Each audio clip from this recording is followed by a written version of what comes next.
It's almost been a year since I published my Vivosmart 4 review. I really appreciate everyone just kind of watching the video and liking it.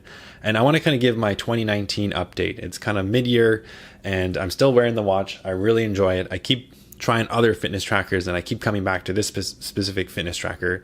And I think that's partly because there has been a lot of firmware updates, and also I really like how small and light it is, and it's very unobtrusive when I go to sleep. Now, if you go to the Garmin website and you look at the Vivosmart 4 firmware updates, you can see the changelog, and you can see up to a certain version that they publish all the updates and all the improvements, and that's been really great since I first got the watch. Now, I've noticed that since my first review, the heart rate monitoring has been a lot more accurate, especially during exercises where I'm moving around. I noticed that the heart rate isn't like dipping below 80 when I'm like kind of out of breath. I've compared this to other fitness trackers and smartwatches, and I've noticed that the heart rate is a lot more accurate. So I'm really liking that the firmware updates, the kind of work that Garmin is putting out, has really improved the fitness tracker over the months. Now, you might have seen in my most recent review of the Garmin Forerunner 245, I discovered auto set. And what it is basically when you do your strength training exercises, your kind of weightlifting regimen, it can actually detect when you start a set and when you end the set by using your repetitive motion. It's like, okay, you started a set, let me start tracking that. And then once you stop that repetitive motion, you kind of go out, go for a break or get some water. It quickly and automatically detects that you've stopped that exercise. It has been fantastic on the Forerunner 245. I really enjoyed this feature.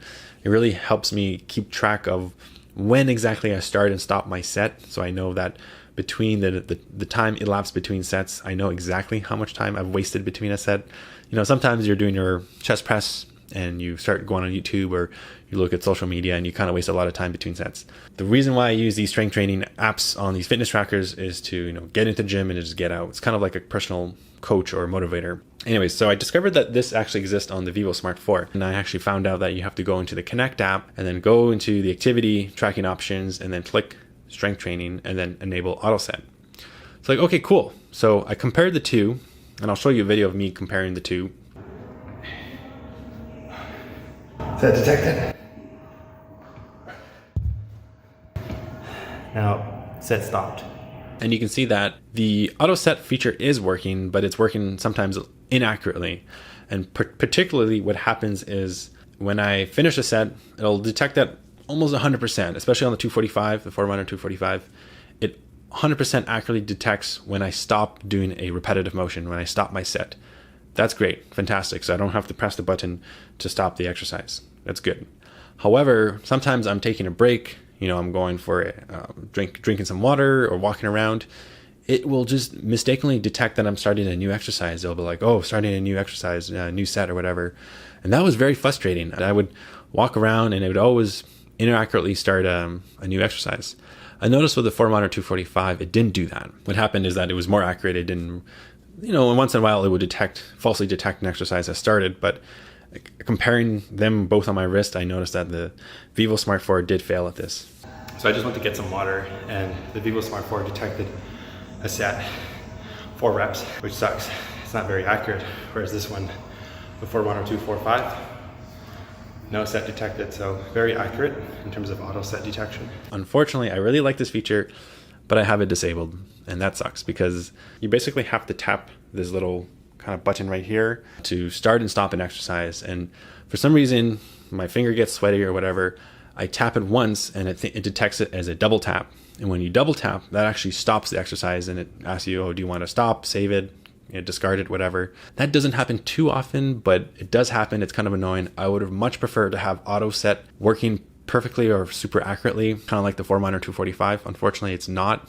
Maybe the algorithms in here are not as sophisticated as on the 245. However, at the end of the day, I still use this as my main rep counter type of fitness tracker because it's small, it's light. I don't mind getting it dirty and sweaty, not like the more expensive 245. And pressing the button to start and stop exercises works okay. It's fine. It's not the best. It's not the most automated, but totally fine. The one thing about auto set I wish that Garmin would have implemented differently, I would have liked it to just automatically stop the exercise, but never start the exercise. It always accurately detected that I stopped doing a repetitive motion, right? When I set the exercise, I'm like, okay, let's do the exercise, do the chest press. That works 100% on both fitness trackers. However, like I said before, it falsely detects new exercises when you're just walking around. And I kind of wish that there was an option to like partly half enable the auto set, only enable it when you want to detect when you complete the exercise. Now, one of the things I complained in my previous video with the sleep tracker is that I wasn't able to seek along the x-axis and see the y value. So what I mean by that is when you're actually viewing the graph, when you sleep, the different stages or your pulse ox, you can't really see like, oh, at this time at 9:45 a.m., I had a blood oxygen saturation rating of 85%. But now you can just long press, or maybe that feature was always there, but now it's not very discoverable. But if you long press, you can actually see the actual value. And that to me is, if they recently added this, it's an amazing feature, and I really appreciate that, you have access to all this detail. One thing that is missing in the sleep section of the Connect app is the ability to annotate your sleep. You want to be able to go and like maybe make a little note and say like, maybe I was drinking too much that night, and then that's the reason why my deep sleep is so bad, or something like that. So Garmin, if you're watching, please give us the option to add notes to our sleep logs. Another cool thing that I love about Garmin watches and fitness trackers is that you can actually go on the desktop, on your laptop, on your browser, and actually see all your information on the Connect app on a beautiful website. And it's just so intuitive. There's so much data. It's really fun to kind of nerd out and look at all the kind of stats and information about you, given that you've been wearing this 24/7. So in terms of other firmware improvements, I've noticed that the pulse ox and the heart rate monitor are obviously more improved. When doing sleep tracking, I noticed that when I am finished my sleep session, so when I wake up, I notice that the content, all the sleep data gets synced right away to my Connect app, and I can view it right then. I remember when I first reviewed the Vivosmart 4, it took several hours for it to appear. It was very annoying not being able to see all my sleep data as soon as I woke up. So I really like all these improvements they've done to both the Connect app and the actual firmware of the Vivosmart 4. Other things they improved is just basically the other kind of weird bugs and glitches they had. I know they had some issues with the weather widget, and that has been much improved. I feel like the weather is now more accurate. It gives you more up-to-date information. Now, I still love my Vivosmart 4. I really like the form factor. This thing weighs 18 grams. And for example, the Forerunner 245 weighs about 38 grams. So you can definitely feel the difference.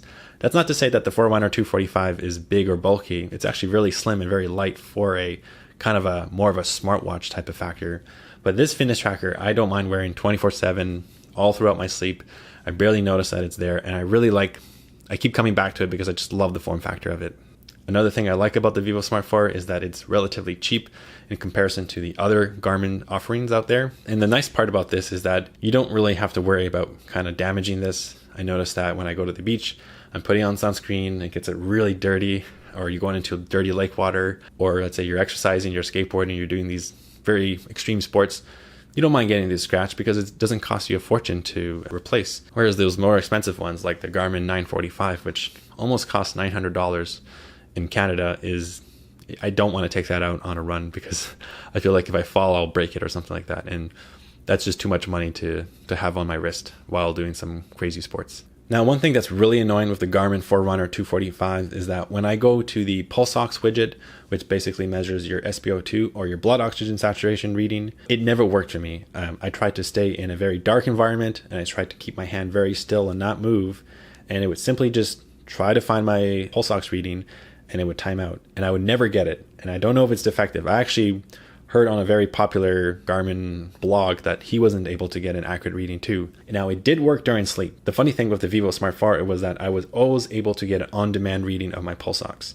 If I measured it right now, it would work, unlike the Forerunner 245. I don't know if that means that this pulse ox sensor is more accurate or more sensitive or just better in general than the more expensive watch, the Forerunner 245. So while it's shameful that the Forerunner 245 can't get an on-demand pulse ox reading, I definitely think it's a positive that this Vivosmart 4 is always working. It definitely works in terms of providing you with an on-demand pulse ox reading. Now, in comparison to the Forerunner 245, I like that the Vivosmart 4 gives you the option to change the vibration intensity. With the Forerunner 245, you couldn't. It only had one setting for the smart notifications, and it was a very, very firm, very hard, harsh type of vibration on your wrist. And that was pretty annoying. I mean, I got used to it eventually, but I like being able to set it on the lowest setting on the Vivosmart 4. So really nice to be able to customize the notification vibration setting. Now, coming from a more sophisticated watch like the Forerunner 245, there are some smart features that I'm missing on the Vivosmart 4. Specifically, it has to do with notifications and the calendar, or the lack thereof. With the smart notifications work pretty well. You can have some replies, but you can't interact with the notification. So what I mean by that is if a notification on Android, this is specifically for Android, has a custom, the developer created a custom inline action for that notification, you can't interact it. You can't even dismiss a notification. You can only reply. The worst part about replies is that the set responses are fixed. You can't go into the Garmin Connect app and just customize different types of responses. So they look very generic. With the Forerunner 245, you can actually customize all your text responses. So I don't know why they couldn't do this. I really wish that they give you the flexibility to do that. Another thing with the smart notifications on the Vivosmart 4 that isn't as good as, let's say, a fully fledged smartwatch like the Forerunner 245 is that when you see the notifications, you kind of get a glimpse of the title, but you have to tap the notification to see the content of the notification. And that to me is extremely frustrating. I know it's a small screen, it's very limited. I really wish that they could just flash the title of the notification and then automatically switch to the content so that I could read it and not have to like tap the screen to see the notification content. The thing is, Fitbit did a really good implementation of their notifications. And I think that if they increase the screen size of the Vivosmart, perhaps in the Vivosmart 5, it would be almost perfect. Another smart feature I really miss is not having a calendar widget on my Vivosmart 4. I don't know why they didn't include this. I think it would be a very handy widget to have to be able to see all your calendar events. Kind of like as you scroll, you should be able to see all your calendar events, the times and stuff like that. I don't know why they didn't include that. I think they can do it even on the small screen real estate of this kind of fitness tracker. So I really think it sucks. I mean, you can get notifications when an event is about to happen, but you have to go on Google and customize each kind of event to have a notification, which is kind of annoying. A very important exercise that is missing is that it doesn't have biking, strangely enough. And you'd think that biking is a very common type of sport, and it doesn't have it. That's very unfortunate. My last little nitpick about the Vivosmart 4 to this day in 2019 is that there isn't that much customization in terms of the watch face. I really wish that I could have perhaps the weather and the date and the time all on one screen. I wish I could customize different data sets. So Garmin, if you're watching this, I think you can make the Vivosmart 4, or at least the next iteration, the Vivosmart 5, much better. If one, you include better notifications, definitely give us the ability to interact with notifications, see the content more easily without having to tap the screen. Secondly, please give us a calendar widget. I think that's really important. I don't think, given that the screen real estate is so small, I still think you can implement such a type of feature because there's many ways of doing it.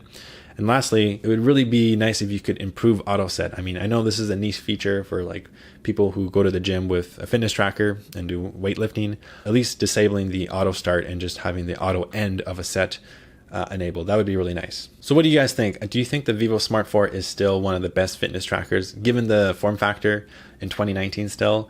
What do you guys want to see in the next iteration of the Vivosmart? I'm really excited for the Vivosmart 5. I really like this series of type of fitness trackers. I kind of wish that they'll perhaps maybe give a slightly bigger screen to make notifications more legible, but I don't want them to sacrifice the form factor. I think this is one of the defining characteristics of the Vivosmart series is how slim and light and tiny it is and kind of unobtrusive when you go to sleep. So definitely, I'm really looking forward to the future of Garmin wearables, especially the Vivosmart. Thanks for watching this video. I really hope you enjoyed it. Please give a like. It really helps the channel. And definitely subscribe. I'm trying to get to 1,000 subscribers. I post wearable related content every week. So definitely check out this channel. Thanks for watching, and I'll see you in the next video.